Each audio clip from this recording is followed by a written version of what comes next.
Hello, this is Victor. I'm here with a new product review, and this time I want to share with you the Adeptus Starter Psychic Powers and also the Angels of Death Codex supplement. So this is two supplements for the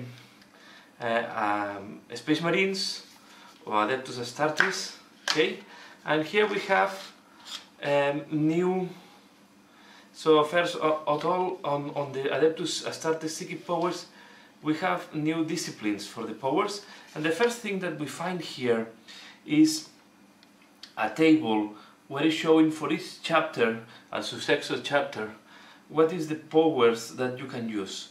So we see that, for example, for Space Marines we can use all of them, even Malefic. Grey Knights can use all of them, cannot use Biomancy or Demonology. So depending what you're using, you can use more or less powers. So here we have, and then of course Space Marines are all the different chapters that we have in the Codex of Space Marines. And here we have the new code, the new how it's called this, new powers, the new disciplines. So the new disciplines are Librarius, okay, Geokinesis, Fulmination, and Technomancy, and we have here all the cards. So it's 4 new disciplines, and they are also in this book, and I will not go in depth into that because I will make a view once we are looking the book. This can be quite a long review. I want to go a little bit on detail on what you can find here. So this is a soft cover book. It's not too expensive, and I think it's a great booster for Space Marines. The only miss I find here is we know that Blood Angels are not very strong, a little bit outdated. I think here they missed the opportunity to boost a little bit the Blood Angels with that book. So let's start. There is at the beginning some fluff background on organization of the different Space Marines. Okay, we have the different organizations. Of course, we have all the nice art that we expect from these books. And I was some pictures, I was some pieces of art. So I will say that from this point, this is a really good one. Okay, so here we have, sorry if we have some, this is better like that. Okay, so here we have the different, a lot of background, organization chats. So this is really just a fluff background on how the Space Marines are organized, the different chapters, and how the different chapters organize themselves. So the different, how, if they deviate from the codex or not, and what is how, yeah. We have of course the Imperial Feast. First we had the, if I go back, was the White Scars, and here we had some, and then we have the Crimson Feast as part. Then we have the Seasons of Medusa, so the Iron Hands. Here we have also the organization, Warriors of Nocturne, so the Salamanders. Okay, and then we have the Blades of Corax, so the Robbing Guard. So we have the main chapters, and yeah, you can imagine that the successor chapters are following this. But even if you do successor from a deviate successor from the Space Marines, I don't know. So from Ultramarines, maybe you can use any of the different organizations. So it's quite a nice fluff. And then we go to the, yeah, we go a little bit more explanation on the forces of the Space Marines here. And here we have, what is interesting is the rules for the Space Marines that come in the Betrayal of Calth box. So here we have the character, the Terminator Captain, okay, and we have the rules now for the Cataphractic Armor. So here we have the Cataphractic Terminator Squad, but for me it's interesting. And then we have the Contemptor Dreadnoughts. So we have some additional elements that you can add to your army, one headquarter, one elite, and one heavy support. Then we have again the armory of the Adeptus Astartes. Okay, and this is mainly for the new rules. And we'll say that the Cataphracti is 175 points for 5 Terminators. It's not too expensive. And if I'm not wrong, the Cataphractic armor has 4+ invulnerable save, so it's 2+ armor and 4+ invulnerable save. So it's quite a nice yeah, I would say, how it's called this, equipment.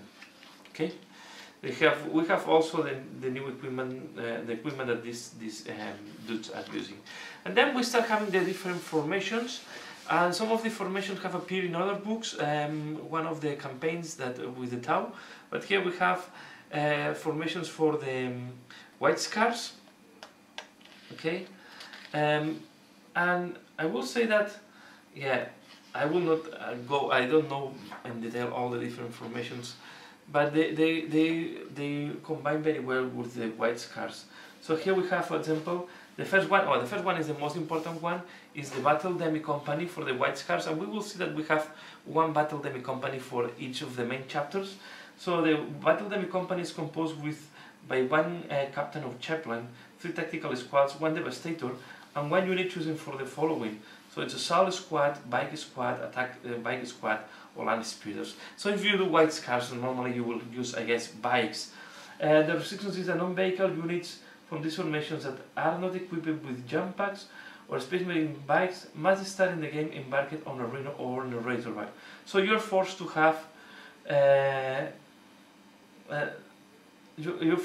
them into Rhinos or into Razorbacks. So you need at least 4 transports, and then these guys have to go in a bike. So it means it's just to simulate the speed. And then the units from this formation can reroll, failed hits on roll in the shooting phase when they're targeting. So units from this formation can reroll failed to hit rolls in the shooting phase when targeting an enemy unit that is controlling an objective marker, what is quite interesting.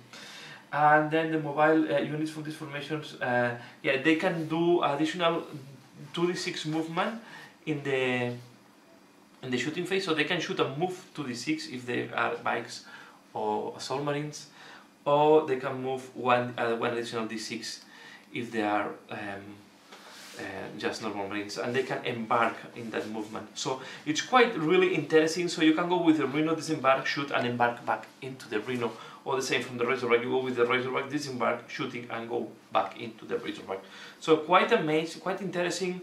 I would say rules. So this is quite strong, and then this will stack on top of the Demi Company rules that we will have later on. Here we have another formation that is mainly bikes, where we have a captain, and then you can have a chaplain or a command squad, and all the models have to be in a Space Marine bike. Then you have 2 to 5 bike squads, then you have attack bikes, and you need scout bikes.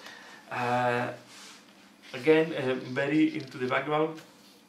And then we have this one that is speeders and scouts, and then the speeders are helping the scouts are helping the. So locate and secure the scouts from this formation, but not in the line speed storms, have the objective to secure the special rule. So and a unit with this rule, okay, and then we have all rider support line speeder storms from this formation receive +1 bonus to jig. So what it's if they are within 6 inches of a land speed from this formation. So if they keep together, they have +1 to jig. This is only will happen at the beginning. And then the scouts from this formation can disembark from the land speeder storm after it has moved, so long as it cannot move more than 12 inches. So yeah, it's all about improving mobility. And then we have this one that is also quite interesting, that is 1 to 3 units of land speeders, and then they are supported by 2 units chosen from bike squads that are bikes or scout bike. And what it's doing at the start of your shooting phase, you can choose either to enact focus of suppression or attempt to provoke enemy harassing fire. Pick an enemy unit, so you can choose any of the 2 modes. So you can pick an enemy unit to suppress. If at least 2 units from this formation shoot at that unit, it must make a pinning test, okay, at the end of the phase. When it takes this test, subtract -2 its leadership for each additional unit from this formation after the first 2. So if there is something really powerful and you want to force that he have to do snap shooting, you can concentrate fire to something strong. Even if you don't kill them, you will force the pinning check, unless they are fearless. And then you can have the harassing fire, then any unit that suffers one or more unsafe wounds from a unit that is part of this formation must take a leadership test at the end of the phase. If the unit fails the test, it can choose to go to ground immediately. If the unit does not go to ground and has not already gone to ground, it is provoked, and the provoked unit must move as far as possible towards the nearest unit from this formation in the next movement phase. So you're provoking the enemy to come close to you. What means that if you're shooting this to some devastators and you just kill one of them, you're forcing them or to go to ground or to move out of the cover. But it's quite a tricky one, so I really like this one. It's very tricky. Then we have the Demi Company as well for the how it's called this, for the oh, I forgot the name now,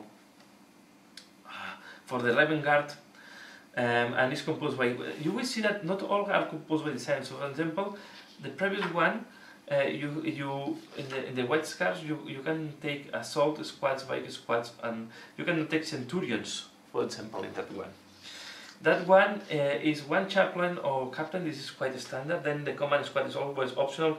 3 tactical squads is very standard. This one is the must to have 1 assault squad and 1 devastator squad, and then you have to choose 1 to 5 from the next, and it have to be a scout squad. So you are forced to have scouts in that one. Okay, so and then you have some additional rules. During the shooting phase, each scout sergeant or scout veteran sergeant from this formation can spot another unit from this formation within 9 inches. Weapons carried by the unit being spotted for gain the ignores cover special rule. Well, it's quite strong, so if you combine this with the devastators, it's making the devastators ignore cover. Each scout squad or squad bike in this formation that is equipped with, that is kept in reserve can lead another unit from this formation to the battlefield. The unit must also be kept in reserve, but cannot be placed in deep strike. So you just roll once for 2 units to come. So making your units to come together and avoid the risk of leaking. And then you have another formation that is composed by scout squads and vanguard veterans. So really they combine a lot with, I think they go very a lot with the fluff. We have here another one that is a captain or chaplain, 1 to 3 vanguard veteran squads, and then assault squads. So this is really the jump pack. And I guess the guy all models have to be equipped with jump pack. So this is really the jump pack. And then we have, here they have another formation that is 3 squads and 1 to 3 units of land speeders. And each tactical must be in the drop pod or as a dedicated transport. So it's really the Skyhammer orbital strike. So we have, we have a lot of formation. We have the Skyhammer Annihilation Force, another one with drop pods. I've been played against this one. It's quite strong because the devastators will be red and less in the moment they apply they arrive. And assault squads in this formation can use their jump packs in both movement and assault phase. If so, it's quite this is quite a strong alpha strike formation. Then we have the Shadow Force. Okay, and this is composed by 1 captain, Stengard, vanguard, and a unit of speeders, and then give some special rules. So really, we have a lot of different formations, and then after the formation we have the different detachments, the Demi Company detachments, I would say. And here we have the Anvil Strike Force, and this is the one that is mainly composed by the tank marines and vehicles. Okay. We have then the one for the Great Khan, that is mainly, and I cannot go in detail in all these ones. This quite, but they give quite interesting special rules. So let's just go to the special rules. But you can imagine that you have different requirements. The interesting here is that the normal squads, infantry squads, are auxiliary. Normally, what is mandatory is the armored task force or the land riders per hit. So the armored, I don't know if it's here. No, it's in the. You have to take it from the how it's called this, from the Space Marines book. So you must choose a vehicle from this detachment to be your warlord, even if your army includes characters If you do so, the warlord has the following warlord traits. So you can have a vehicle as a warlord. I don't know if this is really interesting or not, but he will have big guns never tire, so at the end of your shooting phase, your warlord can nominate himself or another vehicle from this detachment that is within 24 inches. The vehicle can immediately fire, so it will shoot double. And vehicles in an anvil strike force detachment ignore the effects of Q shaken and Q stunned. So it's really to boost, is an armored formation, or armored detachment, if you want to play with that. Then we have the Sons of the Great Khan. Okay, this is also the advantage of is that first you can units from this detachment can reroll failed initiative test when attempting to hit and run, so it's making the hit and run. Normally what they do is they stack on top of the rules that they have. So if you play white scars, they have hit and run. If you on top of that are using the detachment, you reroll the hit and run.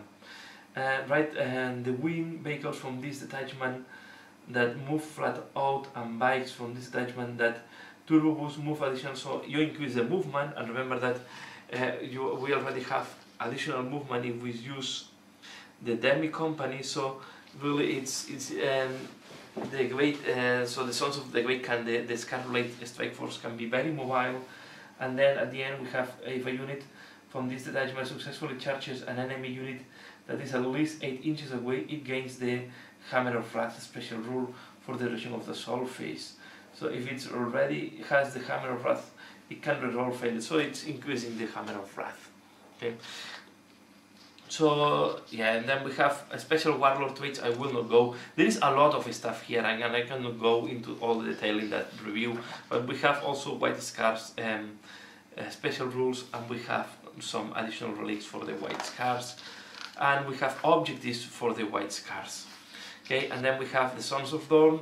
Again, the detachment is your primary detachment. All models that have a summon special rule. So you have a summon when the warlord is alive. You improve the bold drill, that is the is what I was meaning. You stack on top of the special rule that the how it's called is that the forgot the name the Imperial Fleets already have. And then you have demolition expertise models in this detachment, add 1 to any armor penetration rolls that they make against buildings.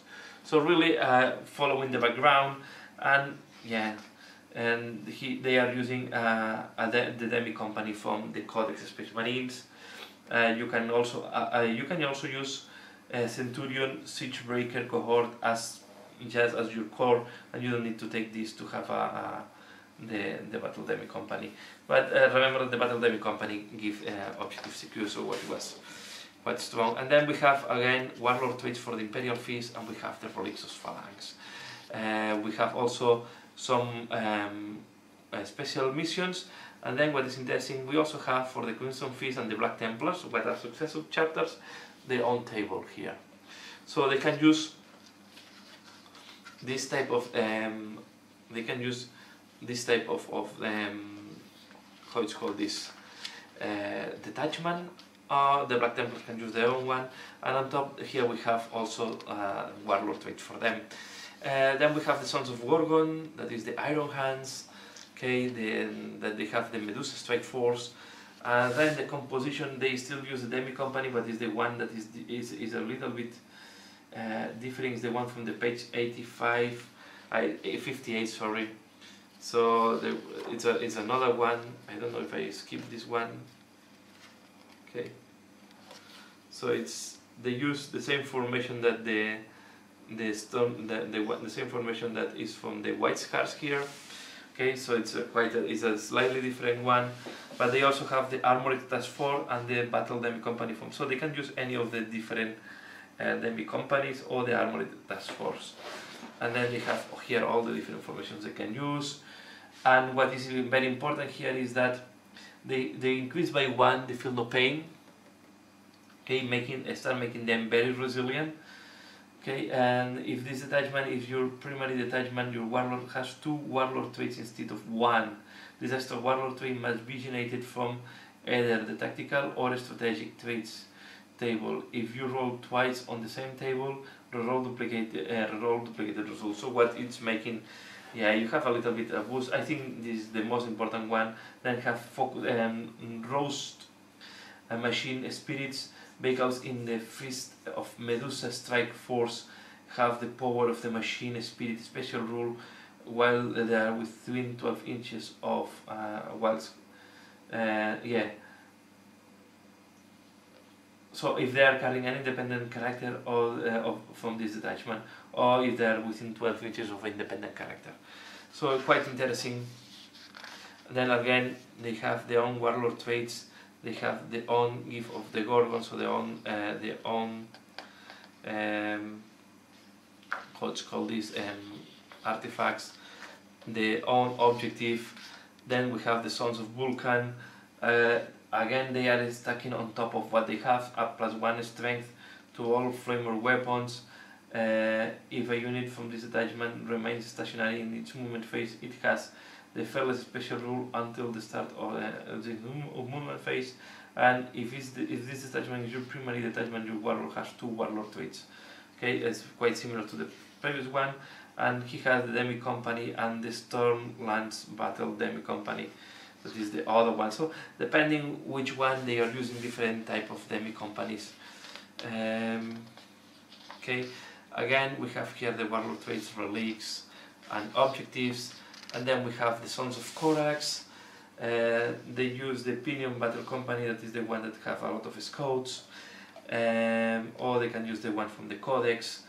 And extensive planning, if your warlord is part of this detachment, you can choose to reroll the result on the mission table, what can be quite interesting, and reroll the result when rolling for a random deployment zone, and reroll your dice when rolling off to see who deploys first. So it's really trying to get advantage on to choose the mission, so helping you if you see something that you don't like to play, so you can reroll just to see if you can avoid that. You can always choose, this is not very useful in tournaments because normally you have fixed scenarios. You can always choose to fail morale checks, and I think this is for me one of the most interesting ones. I think this ability that they used to have in the past here is back, so you can choose to fail morale checks. I think this is quite interesting. And if any units from this detachment start the game in reserve, you can choose to make reserve rolls for any of them at the start of your first turn. So these guys can really do null deployment, so you can keep everything on reserve. Yeah, and on 4+ they come, so it's not that risky because most likely 50% of your army will come in turn 1. Sorry. And you also have warlord traits, relics, and missions. And this is what you have there. And then we go to the part that is the Sican Librarius, and here they talk about the new disciplines, and we have the new disciplines. And I will say that these new disciplines, I will not go into all them because it will take me a lot. Maybe this is it's better to do it in a different video. But I will say that the new disciplines are quite strong. There is not any power broken as invisibility, but I will say that there are some powers that are really, really interesting.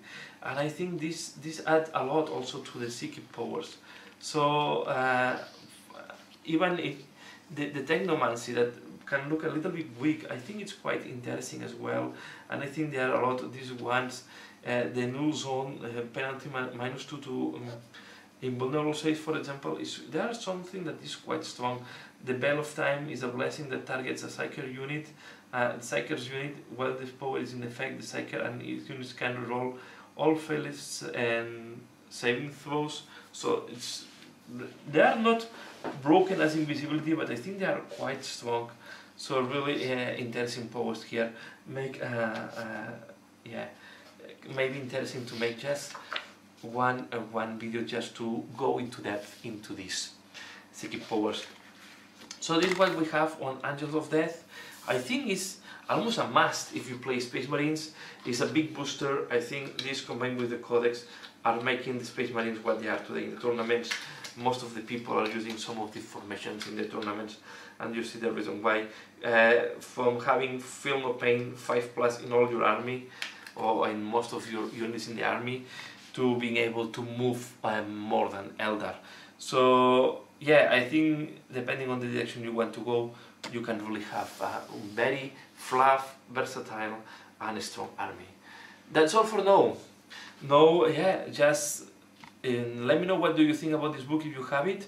Leave in the comments below. Let me know what do you think if you are a Space Marine player, and if you play against the Space Marines, what is your opinion about this book. I find this book very interesting, and I would love to see more for other, for example, something like for Chaos can make them boost and make them a little bit better of what they are today.